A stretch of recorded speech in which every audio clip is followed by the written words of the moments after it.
Hello बच्चों। तो late me tell you कि व्हाट इज़ एन एकेडमी। इस वर्ड को सोच के आपको लग रहा होगा कि आपके दिमाग में बहुत क्वेश्चंस आ रहे होंगे कि इज़ इट अ प्लेटफॉर्म और is it a social organisation, is it a NGO, is it a company और is it a coaching centre और न जाने कितने सवाल आपके दिमाग में घूम रहे होंगे। But let me tell you, it's a initiative, it's a revolution creating app, it's a revolution creating platform जहाँ पे बच्चे बच्चे की ज़िंदगी बदलने का दम रखा जाता है। Okay, so let me tell you कि अनअकैडमी सब्सक्रिप्शन से आपके क्या क्या फ़ायदे होते हैं। ओके, सो इससे आप लाइव क्लासेस देख सकते हैं, अपने एजुकेटर से इंटरेक्ट कर सकते हैं। There will be live polls, there will be test series, there will be analysis and live doubt clearing sessions. And ये यहीं पर रुकता नहीं है, इसके अलावा there will be top best educators from all over India and जिसकी books आप जी में या फिर और किसी की प्रेपरेशंस में यूज़ करते हैं, those are the educators, the writers of those books are actually here to teach you आप। और ऐसा नहीं है कि यहाँ पे आपको किसी भी बैच में डाल दिया जाएगा based on your performances and everything. Here you are the one who is going to choose कि आपको किस बैच में पढ़ना है, किस एजुकेटर से पढ़ना है, कब पढ़ना है। Everything is flexible and according to your circumstances आप कैसे भी पढ़ सकते हैं। ओके, और अभी तक अगर आपने अनअकैडमी ऐप डाउनलोड नहीं किया है तो you can just log in up and type Unacademy Learning app and just install it up, because ये वो ऐप है जो कि हम इससे अनअकैडमी की पब्लिसिटी बढ़ाने के लिए नहीं कर रहे हैं हम। It's the app that can actually change your life, that can bring a lot of difference towards your life and it's the app and it's the platform. Yeah, उसके अलावा you have the plus subscription for it where you can prepare for anything like UPSC, CSC, bank exams, SSC exams, IITG, NEET and everything, and you can get the subscription. And best part is of it is that you can get a percentage and some discount while using the code of the top educators and the educators of the Unacademy JE and other social platforms as well. And इस सब के अलावा let me tell you कि गांव-गांव का बच्चा भी इसको अफोर्ड कर सकता है।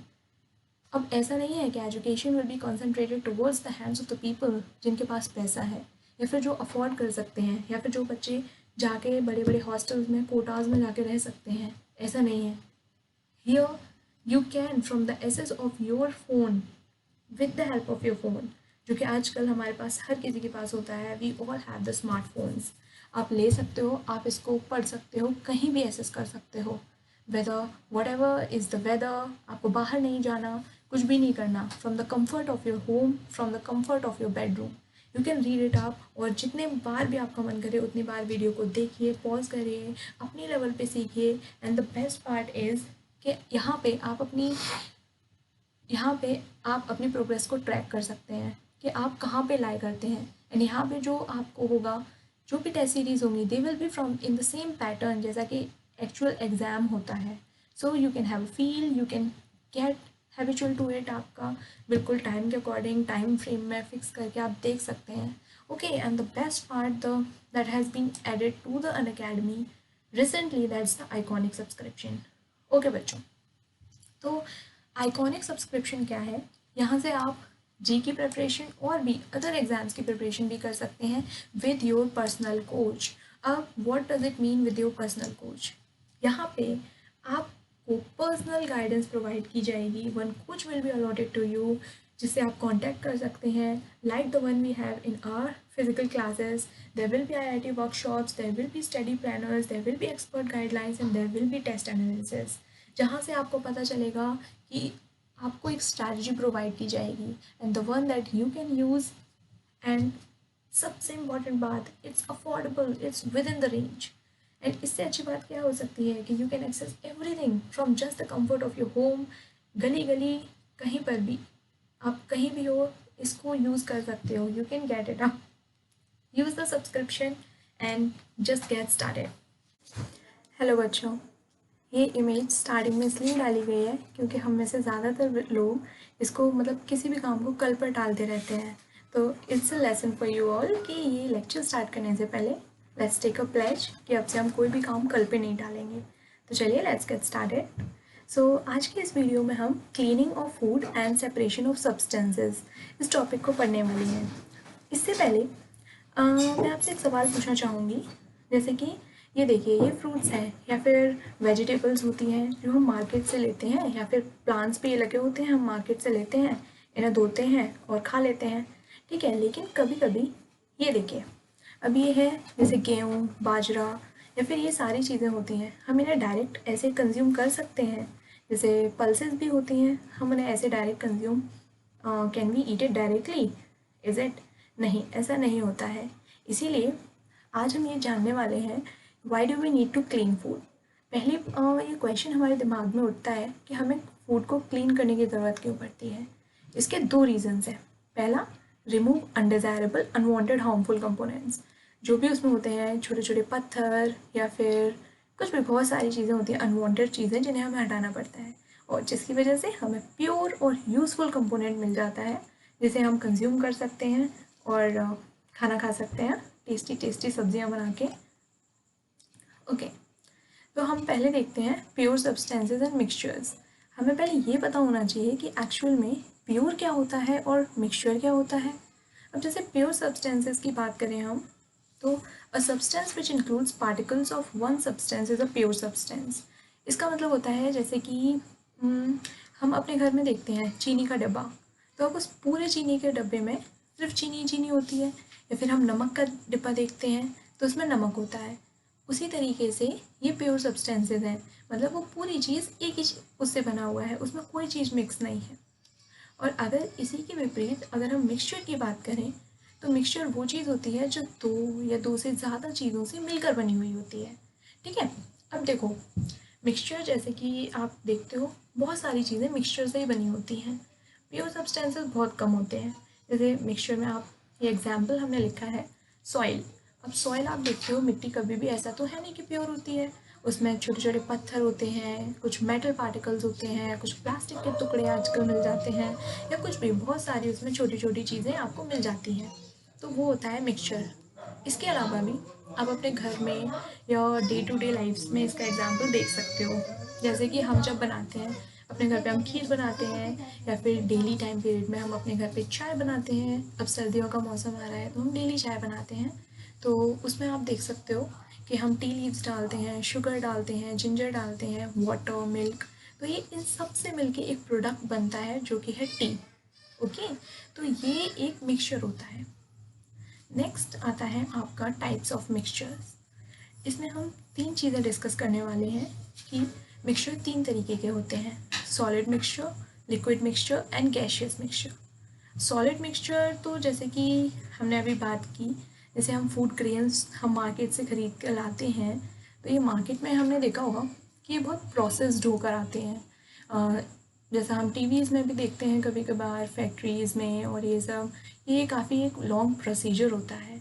जब ये गेहूँ या बाजरा या राइस जो हम खाते हैं, कंज्यूम करते हैं, ये जो मार्केट में आता है उससे पहले ये काफ़ी प्रोसेसेस से गुजरता हुआ आता है। तो ये एक मिक्सचर ऑफ ग्रेन्स होता है, वहाँ पे इसमें थोड़े कंकड़ पत्थर और थोड़ी सी स्ट्रॉ, गंदगी, ये सारी चीज़ें मिली हुई होती हैं, तो ये होता है आपका सॉलिड मिक्सचर। ओके, अच्छा, अब हम आगे बात करते हैं लिक्विड मिक्सचर। अच्छा, ये तो हमने छोटी क्लासेस में पढ़ा था ना, states of matter, solid, liquid, gas, उसी तरीके से है ये mixture, solid mixture, liquid and gaseous. Liquid में आप देखते हो जैसे टी, जिसका एग्जाम्पल मैं आपको पहले भी दे चुकी हूँ। टी जो कि मिक्सचर होता है आपका water, sugar, milk, tea leaves का। ओके, और एक और काफ़ी अच्छा एग्जाम्पल जो हम अपनी किंडरगार्टन या काफ़ी छोटी क्लासेस से पढ़ते हुए आ रहे हैं, वो है आपका सी वाटर। ओके, सी वाटर जो होता है वो क्या होता है कि आपका उसमें, वैसे तो हम सोचते हैं कि ये तो पानी है, ये तो ऐसा ही होना चाहिए, बट एक्चुअल में ऐसा नहीं होता। उसमें छोटे छोटे बहुत सारे माइन्यूट पार्टिकल्स होते हैं जो हमें अपने ऐसे नहीं दिखते हैं इन आँखों से, वो हमें माइक्रोस्कोप से देखने पड़ते हैं। ठीक है, जैसे कि अब आजकल तो सी वाटर इतना गंदा होता जा रहा है कि उसमें गंदगी भी होती है। अदरवाइज़ वैसे हम बात करें तो सी वाटर में सॉल्ट्स होते हैं काफ़ी तरीके के, कुछ मिनरल्स पार्टिकल्स होते हैं, इस टाइप की चीज़ें उसमें होती हैं। दैट वही हमने यहाँ लिखा हुआ है कि sea water is a mixture of water, different salts dissolved in it and some floating or suspended impurities. Okay, तो नेक्स्ट हम बात करते हैं गैशियस मिक्सचर की। अच्छा, तो हम सब लोग सर्वाइव करते हैं, उसके लिए हम ब्रीथ करते हैं और उसके लिए हमें ज़रूरत पड़ती है ऑक्सीजन की, राइट। अब वो ऑक्सीजन प्रेजेंट कहाँ होता है? एयर में। अच्छा, उसके साथ साथ प्लांट्स, हम जानते हैं ना कि प्लांट्स ऑक्सीजन आउटटेक करते हैं और कार्बन डाइऑक्साइड लेते हैं। अब कार्बन डाइऑक्साइड उनको कहाँ से मिलती है? एयर में से। और आजकल तो काफ़ी सारी हमने पढ़ी होती हैं ये गैसेस वगैरह। तो जैसे हम व्हीकल्स चलाते हैं, गाड़ी, मोटरसाइकिल, इनमें से जो पोल्यूशन निकलता है, स्मोक, ये सब कहाँ जाता है? हवा में। तो अब हवा जो है वो सिर्फ हवा नहीं रह गई, वो हो गया मिक्सचर ऑफ डिफरेंट गैसेस। ठीक है, काफ़ी सारे गैसेस का मिक्सचर हो गया वो। तो इसीलिए air is a mixture of different gases. Some of the gases present in the air are nitrogen, oxygen, carbon dioxide and other gases. Okay, अच्छा, तो चलिए थोड़ा आगे बढ़ते हैं। ओके, ये काफ़ी इंटरेस्टिंग होने वाला है। अब हम इसमें देखेंगे cleaning of farm produce to obtain grains. जैसा कि वीडियो के बिल्कुल स्टार्टिंग में हमने बात की थी कि जो फार्म से प्रोड्यूस हुई चीज़ें होती हैं जैसे कि राइस, व्हीट, ये सारी चीज़ें, तो ये एकदम क्लीन प्योर नहीं निकलती है। फील्ड्स में, खेत में ये बिल्कुल क्लीन नहीं होती। फार्मर्स को बहुत सारी मेहनत करनी पड़ती है, इसीलिए तो ये वैल्यूएबल भी होता है। अब इसमें हम 5 स्टेप्स डिस्कस करेंगे, ठीक है, 5 अलग अलग तरीके जिससे इसको हम क्लीन कर सकते हैं या जिससे इसको क्लीन किया जाता है। तो चलो हम स्टार्ट करते हैं। The process of cleaning farm produce includes the following practices: threshing, winnowing, harvesting, hand picking and sieving. Okay, so let's repeat और आप लोग भी मेरे साथ बोलो तो आपको ये वर्ड्स फेमिलियर लगेंगे। Okay, so let's start. Threshing, winnowing, harvesting, hand picking and sieving. Okay, तो चलो, अब आई थिंक तुम लोग क्यूरियस हो गए कि ये सब होता क्या है। तो चलो आगे आने वाली स्लाइड में हम देखते हैं, इनको थोड़ा सा डिटेल में जानते हैं। पहला जो है हमारा, वो है हमारा हार्वेस्टिंग। हम हार्वेस्टिंग के बारे में जानना चाहेंगे। अब हार्वेस्टिंग क्या होता है? जब भी किसान खेत में होता है या फिर, देखो, just have a look at the video, उसके बाद में हम आगे बढ़ते हैं। ये आप इस किसान के हाथ में देख रहे होंगे, इसको हम लोग नॉर्मल भाषा में हसिया बोलते हैं। ठीक है, late me show you again. ये देखिए, तो इस तरीके से किसान जो होता है इसको काटता है फसल को, तो इसको हम बोलते हैं हार्वेस्टिंग। सबसे पहला स्टेप हमारा फूड प्रोड्यूस में होता है हार्वेस्टिंग, जिसमें कि किसान जो फसल होती है जब वो मैच्योर हो जाती है, जब ये सूख जाती है, जिस तरीके से आप देख रहे हैं काटने लायक हो जाती है, तब इसको या तो किसान पहले के ज़माने में इस हंसिए से काट लेते थे, लेकिन आजकल तो बहुत सारी मशीन्स भी अवेलेबल हैं, तो वो मशीन्स का इस्तेमाल करते हैं और ये हम ईज़िली विद इन लाइक थोड़े से टाइम में, बिकॉज आजकल सब कुछ बहुत मैकेनाइज्ड हो गया है, हम इसको ईज़िली ले सकते हैं। अच्छा, नेक्स्ट जो हम देखने वाले हैं वो है थ्रेशिंग। ये सब एक स्टोरी की तरह चल रहा है, ठीक है, इसको एक स्टोरी की तरह समझो कि सबसे पहले हमने क्रॉप को काट दिया।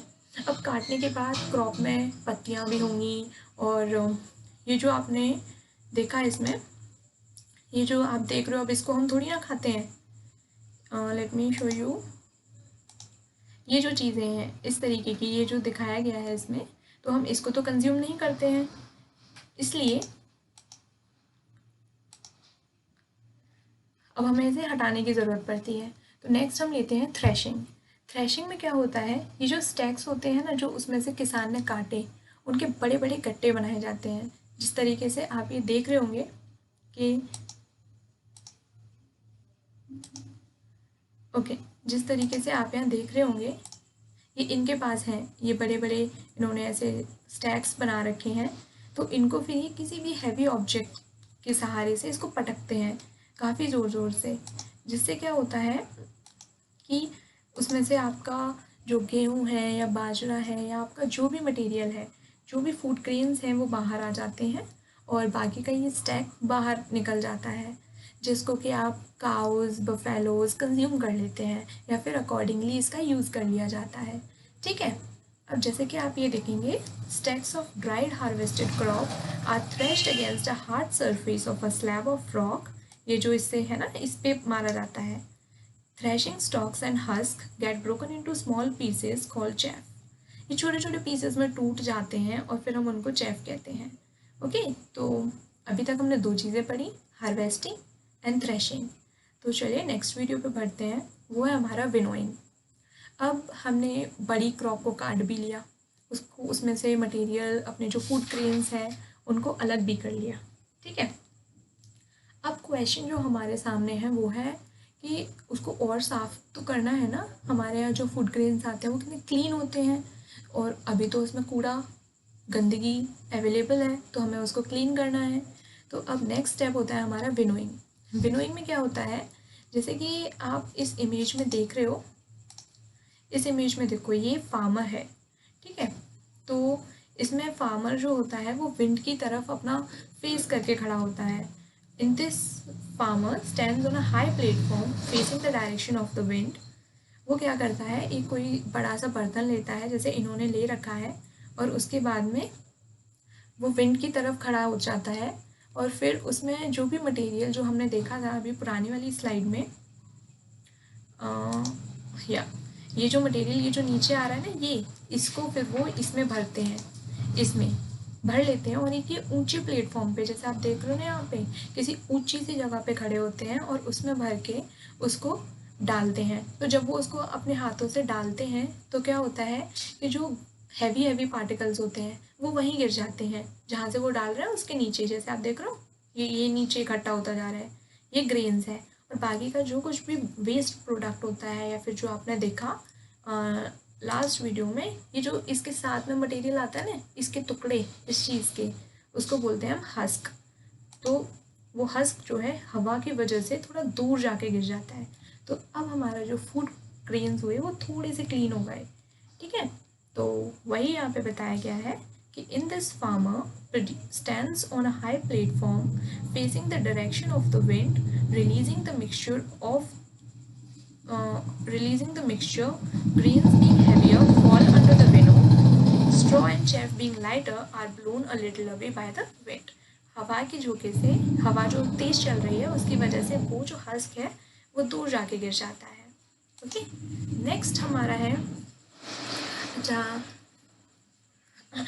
सॉरी, तो आपने अपने घर में देखा होगा, जैसे जब भी चावल होते हैं या फिर दाल होती है, जब भी हम उसे बनाते हैं तो हमारी मम्मी क्या करती हैं, उसमें से कंकड़ पत्थर, जो कि ऑल्दो वो सफाई होके आता है लेकिन कभी कभार गंदगी रह जाती है, तो आपने देखा होगा उनको बीनते हुए, क्योंकि बहुत सारी दाल होती है या कुछ भी होता है वो उसी कलर के होते हैं, कंकड़ पत्थर भी उसी कलर के उसमें मैच हो जाते हैं, तो उनको सेपरेट करना कभी कभार थोड़ा मुश्किल हो जाता है। इसीलिए हम हैंड पिकिंग का भी सहारा लेते हैं स्मॉल लेवल पे, या कभी कभी ये बिग लेवल पे भी होता है। जैसे हम सब ने अपने घर पे देखा रहता है हैंड पिकिंग वाला मेथड, जिसमें हम छोटे छोटे टुकड़ों को या हर चीज़ को निकाल निकाल के अलग अलग रख देते हैं, ठीक है, जो भी गंदगी होती है, और फिर हमारे पास बच जाता है फ्रेश चावल जिसको हम पकाते हैं और खाते हैं, ठीक है। So let's look at the definition. It is use to remove undesirable components like small pieces of stone, dry mud pieces and other impurities from the grain। ठीक है, ये जो हमारा ग्रेन है इसमें से हम ये छोटे छोटे जो ये आपको ब्लैक ब्लैक नज़र आ रहे हैं ना, ये इम्प्योरिटीज़ हैं जिसको निकाल के वो अलग रख रहे हैं। इसको बोलते हैं हैंड पिकिंग। हैंड मीन्स हम अपने हाथ का इस्तेमाल करते हैं, और पिकिंग मीन्स उसको हाथ से उठा उठा के डालते हैं। सो नेक्स्ट हम देखते हैं, नेक्स्ट होता है सीविंग।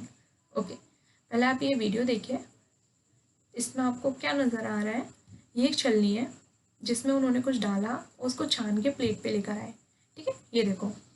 तो ये आई थिंक हम सब ने अपने घर पे देखा होता है कि हम सबके घर पे आटा डेली यूज़ होता है, रोटियां हम सब खाते हैं, तो जो आटा छानते हैं हम उसमें, तो उसमें आपने देखा होगा ऊपर थोड़े थोड़े जो हैवी पार्टिकल्स होते हैं वो ऊपर रह जाते हैं, या कभी कभी हम मैदा का इस्तेमाल करते हैं तो उसमें से भी जो हैवी हैवी पार्टिकल्स होते हैं हमारे वो ऊपर की तरफ रह जाते हैं, ठीक है। अब इसमें से हम देखेंगे, जैसे आपने देखा इसमें, ठीक है, काफ़ी अच्छा उन्होंने वीडियो से समझाया हुआ है। तो इसमें ये जो छलनी होती है जिसका हम इस्तेमाल करते हैं, देखिए, हाँ, ये जो छलनी होती है जिसका हम इस्तेमाल करते हैं इसको हम बोलते हैं सीव। ठीक है, इसीलिए इस प्रोसेस का नाम होता है सीविंग। जैसे हम साइकिल होता है ना, और हम साइकिल चलाते हैं तो उसको बोलते हैं साइकिलिंग, ऐसे ये है सीविंग।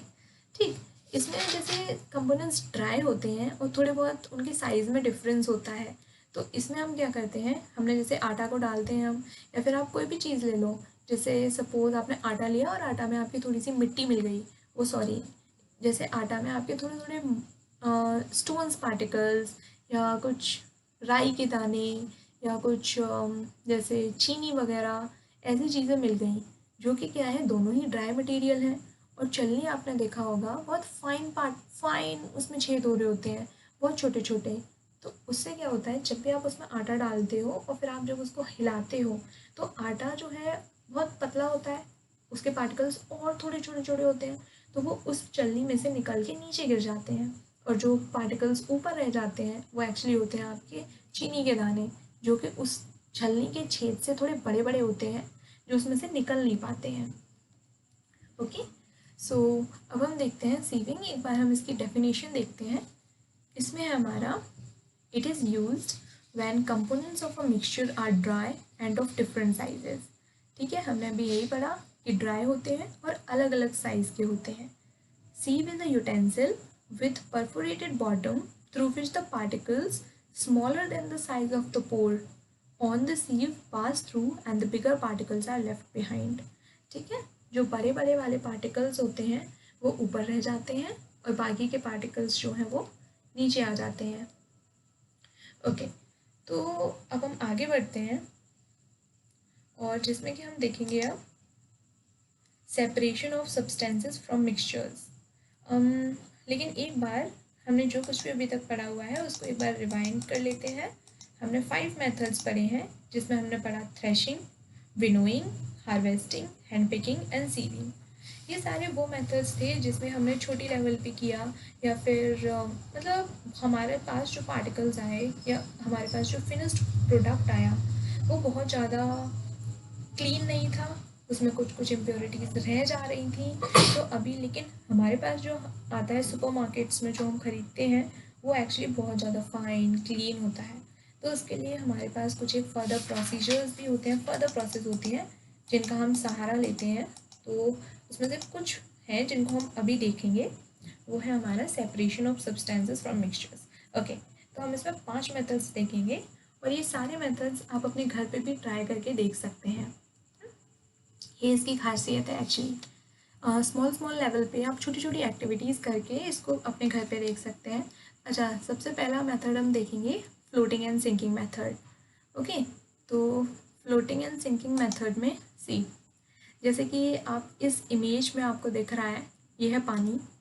ठीक है, पानी के ऊपर कुछ चीज़ फ्लोट कर रही है और पानी के नीचे जो गिर गया वो है सिंक। ठीक, तो इससे हमें समझ में आ रहा है कि कोई चीज़ है जिसको हमें पानी में डालना है तो कुछ फ्लोट कर जाएगा और कुछ सिंक कर जाएगा।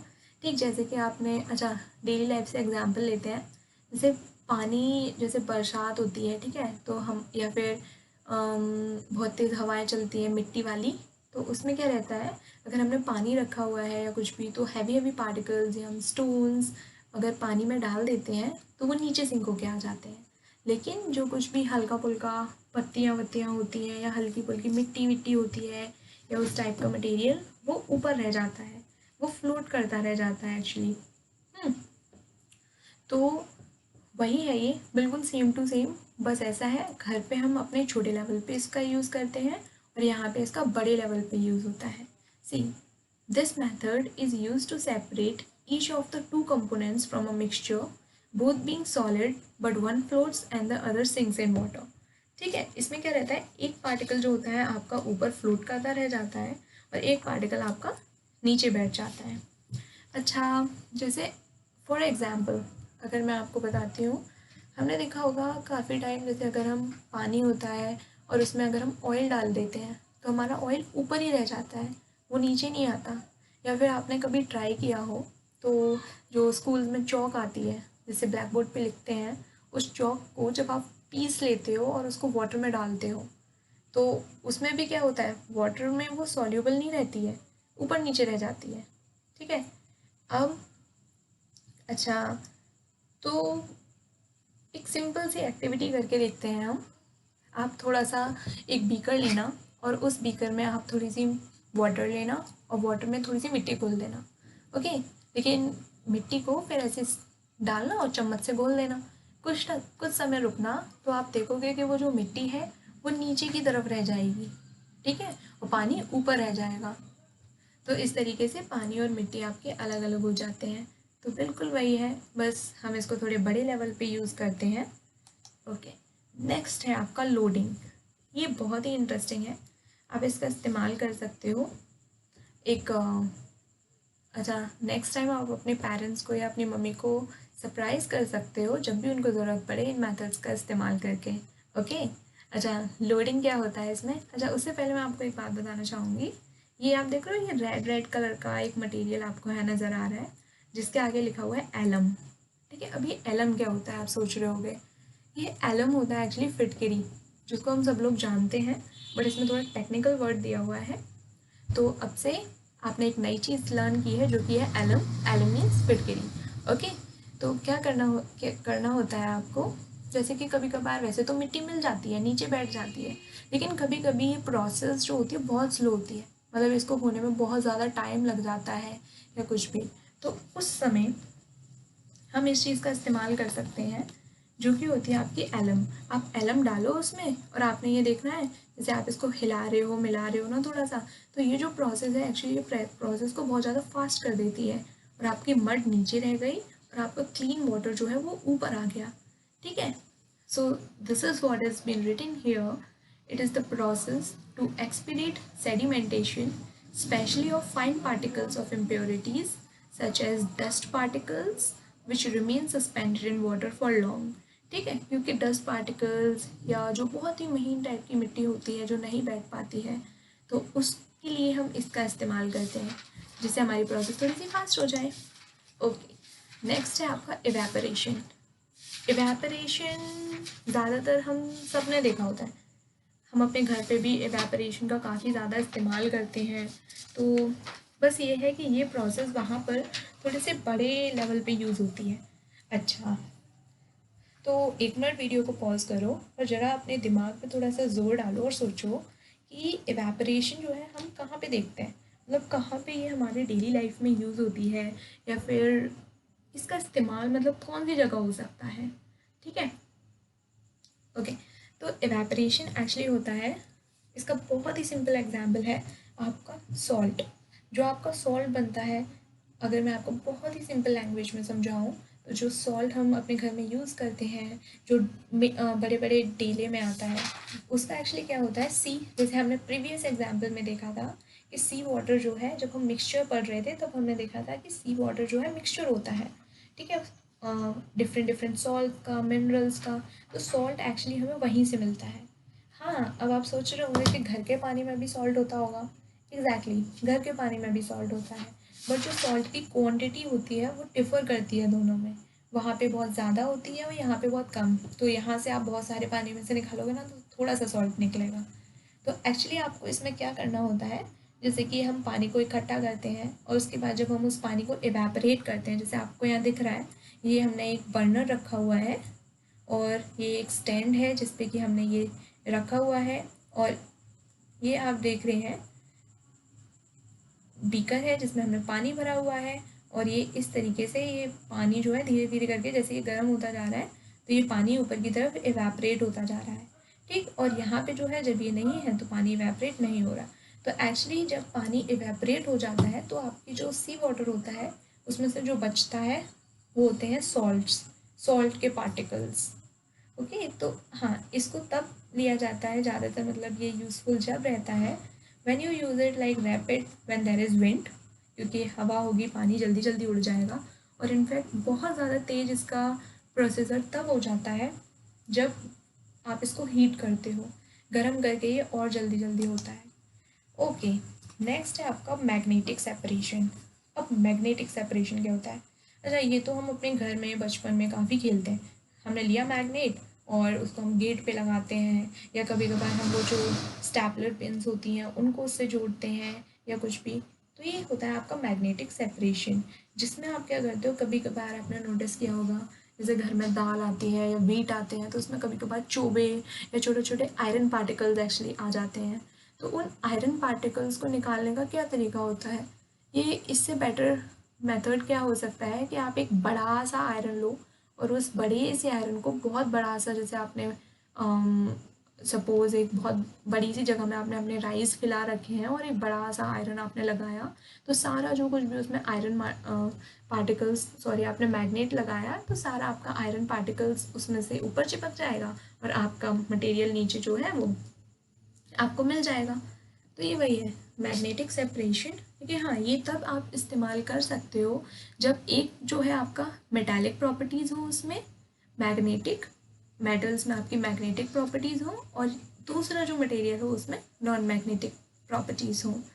Magnetic property of metals is used to separate magnetic material from the mixture of magnetic and non-magnetic materials.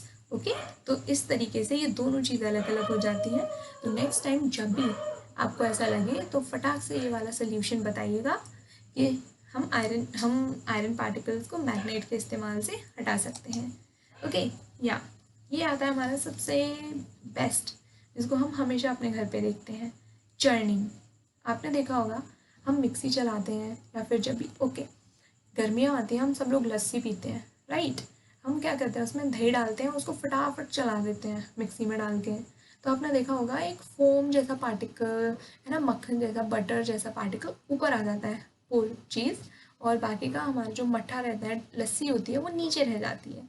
ठीक है, तो उसको, या फिर आप जब मिल्क होता है उसको करते हो, तो इस प्रोसेस को कहते हैं हम चर्निंग। ये जैसे आप इसमें देख रहे हो, ये पहले ऐसे मटके में होती थी, ऐसे राई से आप इसको फेरते थे, बट आजकल ये ऑटोमेटिक अवेलेबल है, आप मिक्सी का यूज़ कर सकते हो और इजीली बना सकते हो। ओके, तो हमने इसमें कौन कितने मेथड्स देखे, एक बार रिवाइज करते हैं। Floating and sinking method, loading, evaporation, magnetic separation and churning. Okay, सो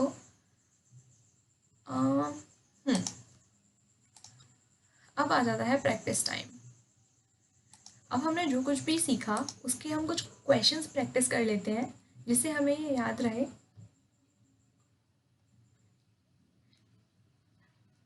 तो हम क्वेश्चंस प्रैक्टिस करते हैं, प्रैक्टिस टाइम। ओके, पहला है हमारा एमसीक्यू चॉइस क्वेश्चंस। तो ओके, ये तो ये तो हमने अभी अभी पढ़ा है, पार्टिकल्स। सो देखते हैं हम, particles of iron are separated from a mixture by. हम आयरन के पार्टिकल्स कैसे सेपरेट कर सकते हैं? We can separate it by using a magnet, air blowing या सीविंग। इसका सही आंसर है मैग्नेट। जैसा हमने अभी देखा, मैग्नेट के यूज से कर सकते हैं उसको separate. Okay, moving towards the next question. Next question है आपका, grains are separated from chaff by. आपने देखा था कि ग्रेन्स जो है वो कैसे करके सेपरेट हो रहे थे? थ्रेशिंग से। थ्रेशिंग क्या था? नहीं, थ्रेशिंग नहीं था। सिविंग, नो। तो क्या था? It's air blowing. जब आपने देखा था कि वो एक ऊपर सॉरी आपने देखा था जब वो एक ऊपर उसमें खड़े हो जाते हैं, लेट मी शो यू, इसमें हवा चल रही थी और आपने देखा था कि ये जो चैफ है, हस्क है, ये दूर गिर रहा था जाके, और मटेरियल बाकी का वहीं वहीं आके गिर रहा था ग्रेन्स आपका। तो इसका करेक्ट आंसर है आपका air blowing. Okay, moving towards the next question, for loading we make use of. ये हमने अभी भी पढ़ा, लोडिंग में जल्दी से प्रोसेस को फास्ट करने के लिए, जिससे हमारा मटेरियल क्लीन हो जाए, हम किसका इस्तेमाल करते हैं? We make use of, is it sulphur, is it sugar और is it alum? We use alum. Okay, alum is the right answer. Next देखते हैं हम। Okay, this is the question. A salt from its solution can be obtained by। salt जो है, हम salt को किस तरीके से निकाल सकते हैं? जैसा कि हमने देखा कि पानी से, सी वाटर से, हमने ये एग्जाम्पल डिस्कस किया कि सी वाटर से हम सॉल्ट को कैसे एक्सट्रैक्ट कर सकते हैं, फिल्ट्रेशन से, इवेपोरेशन से या चर्निंग से. So the right answer towards this is evaporation. हमने देखा ना कि इवेपोरेट करके हम उसको निकाल सकते हैं easily. Okay, moving towards the next question. वो है cream is obtained from milk by using the method of. Okay, तो हम क्रीम को कैसे निकाल सकते हैं? वही बटर जो हमने लास्ट में बात की थी, लस्सी वाला example. Okay, so the correct answer towards this is churning. Okay, तो अभी तक हमने जो भी क्वेश्चंस डिस्कस किए सिंपल एमसीक्यू बेस्ड क्वेश्चंस थे. Have a look at it again. थोड़ा सा देखिए इनको फिर से, तो आपके सारे कॉन्सेप्ट्स इससे क्लियर हो जाएंगे. ओके, ये बहुत इंपॉर्टेंट और इंटरेस्टिंग है. Give one word for the following. Video को थोड़ा सा पॉज कीजिए और इसको करने की कोशिश कीजिए कि ये था क्या एक्चुअल में. Okay, process of separating dry components from the mixture with the help of wind. Oh, ये तो सेम एग्जाम्पल है जो हमने अभी देखा. तो the process is called as winnowing. WINNOWING.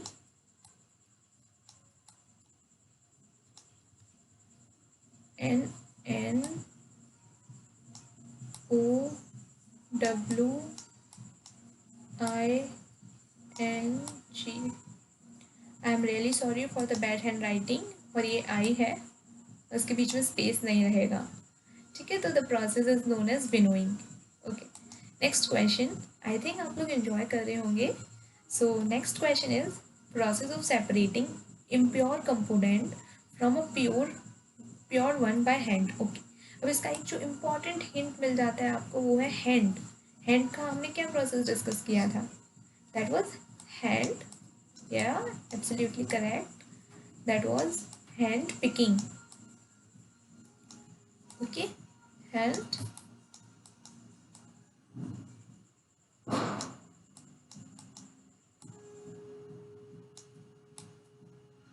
picking. Okay, HAND hand, PICKING picking. So moving towards next question.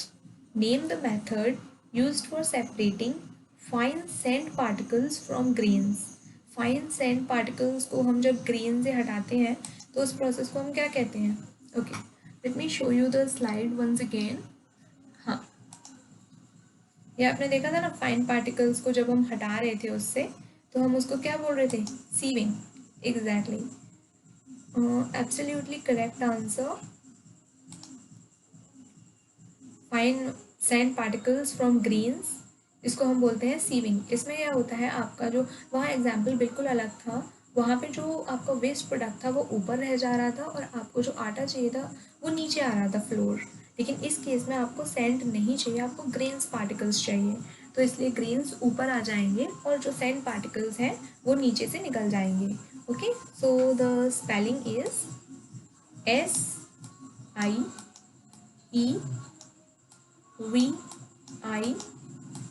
SIEVING, sieving. Okay, so moving towards the next question. The substance used for loading. तो अब आपको पता चल गया ये loading है. Process क्या है? Loading. To expedite sedimentation of impurities in water. तो हमने कौन सा सब्सटेंस यूज़ किया था लोडिंग में? We used alum, right? So the right answer is alum. ALUM. Okay. So moving towards the next question. Name the process to recover salt from sea water. हमने देखा कि सॉल्ट को हम सी water से कैसे एक्सट्रैक्ट कर सकते हैं. आई थिंक हमने इसको इतने बार डिस्कस किया कि I think you might have guessed it in the first go. So it's evaporation.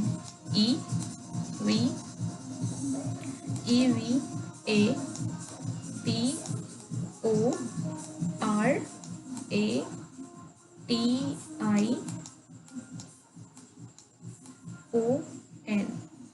Okay, evaporation. I'm really sorry for the bad handwriting.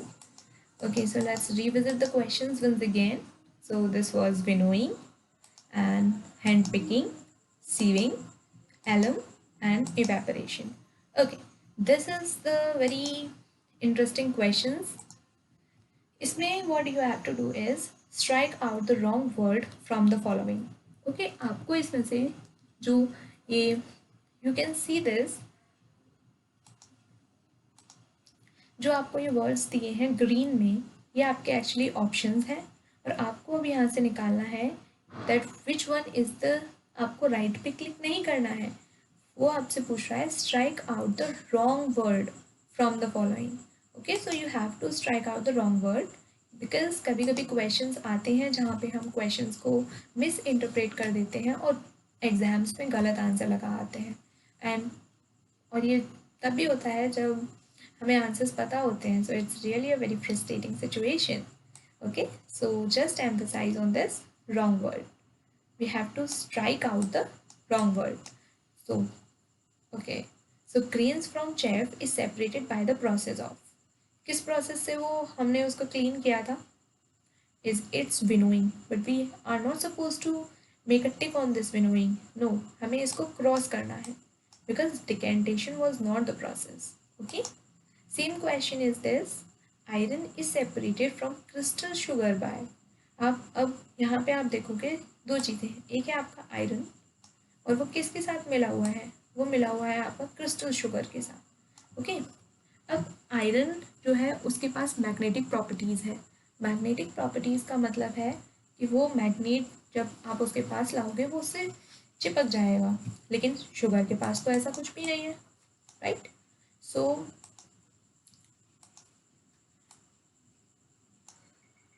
Okay, sugar के पास ऐसा कुछ भी नहीं है, तो इसलिए द करेक्ट आंसर इज, हम इसको कैसे सेपरेट करेंगे? इट्स मैग्नेट, लेकिन हमें रॉन्ग आंसर को क्रॉस करना है. सो इट्स हैंड पिकिंग को हमने क्रॉस कर दिया. Okay, so okay, so that's all for today. तो आज के लेक्चर में हमने देखा कि हमने किस तरीके से क्लीन किया और हम जो खाना या फूड ग्रेन्स हम तक पहुंचते हैं वो किस तरीके से हम कंज्यूम करते हैं. ये आपने देखा कि क्लीन होते हैं, हम कुछ को ऐसे ही कंज्यूम कर लेते हैं और कुछ आपने देखा कि वो ऐसे आप डायरेक्टली कंज्यूम नहीं कर सकते हो. So it's just a recap towards हमने लेक्चर में क्या क्या देखा. सो हमने देखा why do we need to clean food के बारे में जाना, हमने प्योर सब्सटेंसेस और मिक्सचर्स के बारे में भी जाना, एंड फिर हमने देखा मिक्सचर्स की डेफिनेशंस, एंड फिर हमने देखा 3 टाइप के मिक्सचर्स होते हैं, solid, liquid and gases. And उसके बाद में हमने देखा इन सब की definitions, what is solid, what is liquid, what is gaseous mixtures. Then we discuss these 5 processes जिससे हमारा पार्टिकल्स जो है process of cleaning farm produce जो आपका बनता है उसको क्लीन करने के हमने मेथड्स देखे. We discussed everything in detail with this video, and moving ahead, and after that we discussed the separation of substances from mixtures जो कि हमने देखा, ये 5 processes हमने देखी and we discussed them all एक एक करके, and after that we did some practice question practice time में. So I hope you like the video and just refer to these questions and revise the topic once again. Okay, and at the last, before going on, I would like to focus on the point that stop saying tomorrow. You need to do it today. That means today. Okay, do it today. Okay, so thank you. Goodbye.